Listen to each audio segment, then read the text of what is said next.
Have you ever caught yourself overthinking so much that you don't even start? If you've ever been stuck in that loop of thinking, planning, worrying, and freezing, you're not alone. Overthinking and perfectionism can feel like a safe way to avoid failure, but in reality, it just keeps us stuck. So in this video, I'm gonna unpack why that happens, what's really behind the fear of starting, and why the usual advice of just start doesn't work for most people. If you're waiting for the perfect moment or the right mindset to show up, this might challenge everything you think you know. So why do we get stuck overthinking every little thing? Well, let me tell you what finally helped me break the cycle. When I was younger in the military, there was a lot of times where I would be given a certain responsibility and I would draw out these extensive plans, trying to plan for every possible outcome that could happen, which in the military is a good habit to build, but at the same time, some of these things were a little bit over the top. I was too worried about failing, and overthinking often hides the fear of failure. The story of two fishermen is what really changed my mindset. So you have fisherman number one and fisherman number two.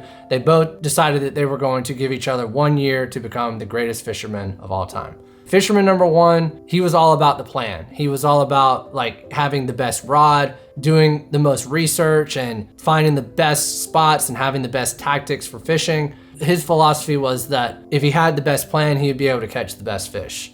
And fisherman number two, he didn't do any planning and he often failed a lot, but he went out every single day, tried new tactics, tried different things, and caught a whole bunch of fish. He often failed, but he did catch a bunch of fish. A year passes and the two fishermen meet again, and fisherman number one has all the knowledge at this point, but no experience. He hasn't thrown his pole in the water, done anything. And fisherman number two, still imperfect, has a ton of experience and has caught tons of fish and learned. And so overthinking often hides the fear of failure. We want everything to be perfect because we're scared to look bad or fail. The key here is to shift your mindset from failure is bad to failure is feedback. And this mindset shift frees you to be able to move forward faster. So the next time you catch yourself stuck, pause and say, what if failure means I'm actually learning? Now here's something else that surprised me.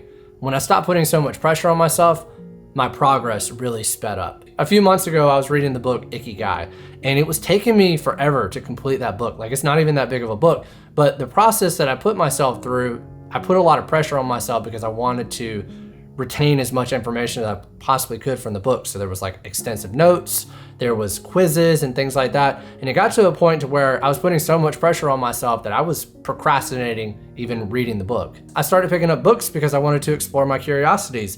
And by putting all that pressure on myself, I feel like I kind of lost sight of that.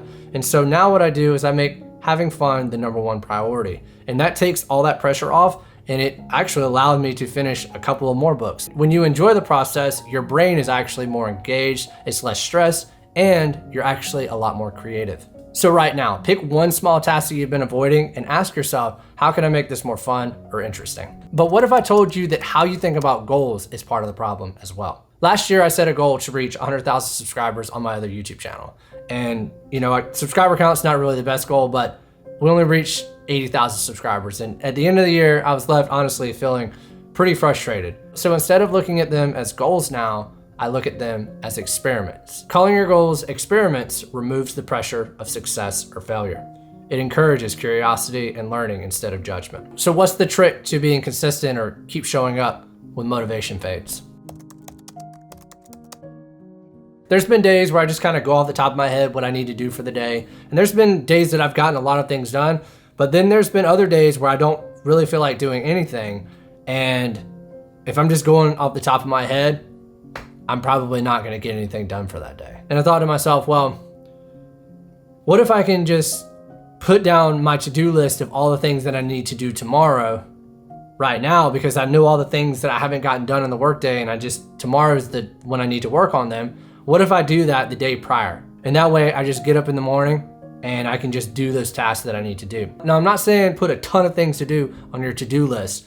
I would have like 2 really high priority things on there and no more than 5 things for the entire day. And so you need a system of some sort to keep yourself on track and to stay on course. Other things that you could include in the system is having like an accountability partner. I meet with some buddies that are YouTubers once a week on Mondays, and I kind of share with them what my plans are for the week, and they hold me to it throughout the week. And it doesn't have to be an online group or a mastermind or anything. Like, you can join communities anywhere and find someone, but it can also just be as simple as one of your friends. If you want to go deeper into beating procrastination and building momentum, watch this video next. Keep learning, keep growing, keep going, and I'll see you in the next video.